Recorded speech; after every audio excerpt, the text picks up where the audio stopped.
Hi, boys and girls. Welcome back to the Apocablog. Day 1516 of realizing that I'm now wearing a Punisher shirt, which is also the symbol that QAnon uses, so I'm a seditious insurrectionist now, and I can be taken out by military force because free country.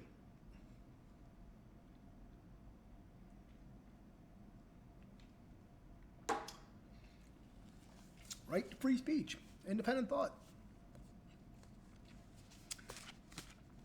So, we're going to talk about AOC today because she's been pretty popular in the news these days.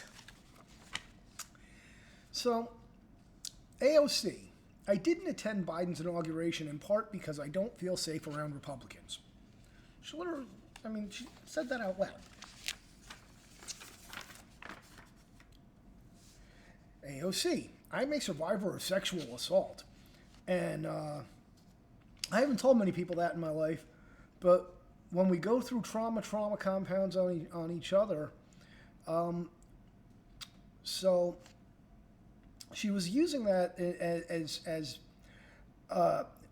she was saying that she was being triggered back to her sexual assault because a couple of GOP congressmen were, I don't know, they said something that, triggered her off into her fucking sexual assault thing.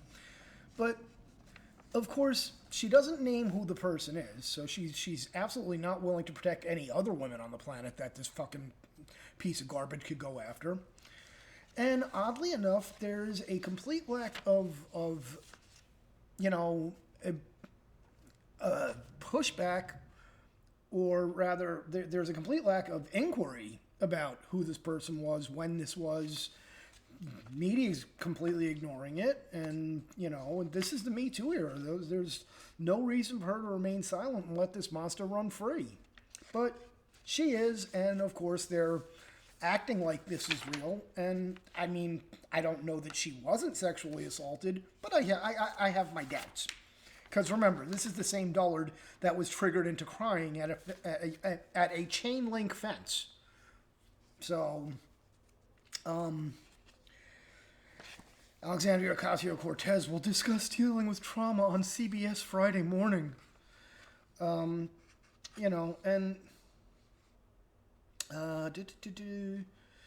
yes, and so this trauma she wants to discuss is about how she was going to die in the Capitol protests. And as we all know, it turns out that, she wasn't actually even in the building. But that's, that doesn't matter. And what's really sick about these people is she's actually doubling down. Sharing our stories of Capitol attack is really a really important part of healing. So rather than saying, okay, I kind of exaggerated. No, she needs to heal. She needs to recover from not being at the fucking Capitol when the people were let in by the police. Walking through the red velvet ropes. But this is how they operate. They say something that's blatantly, obviously false, and then they compound it by, they actually double down and double down and double down, and the media are either complicit by just ignoring it, or they start providing cover fire, as we're about to see.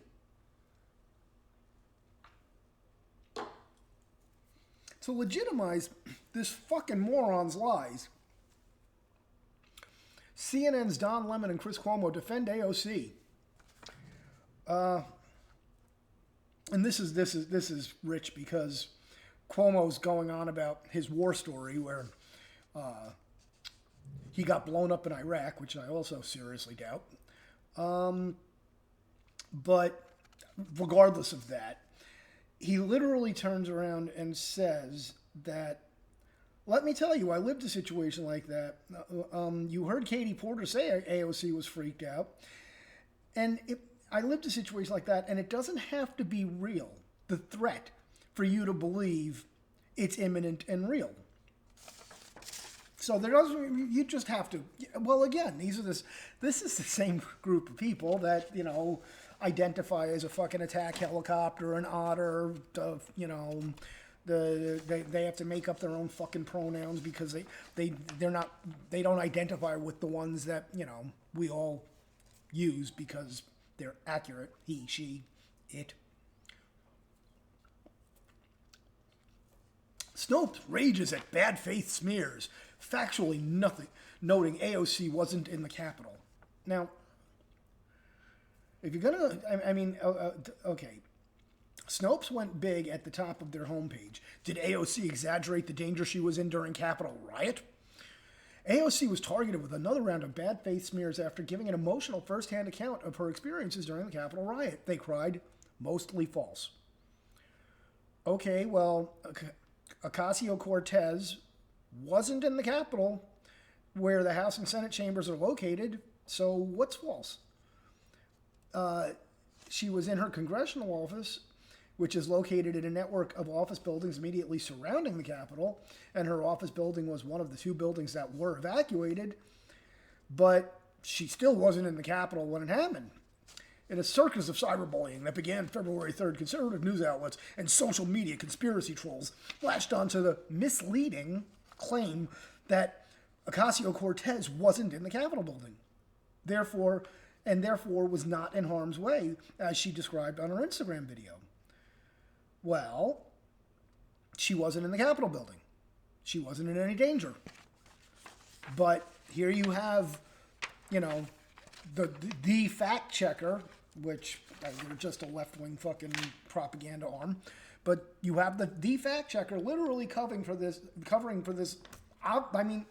Again, we all know she wasn't in the fucking Capitol building.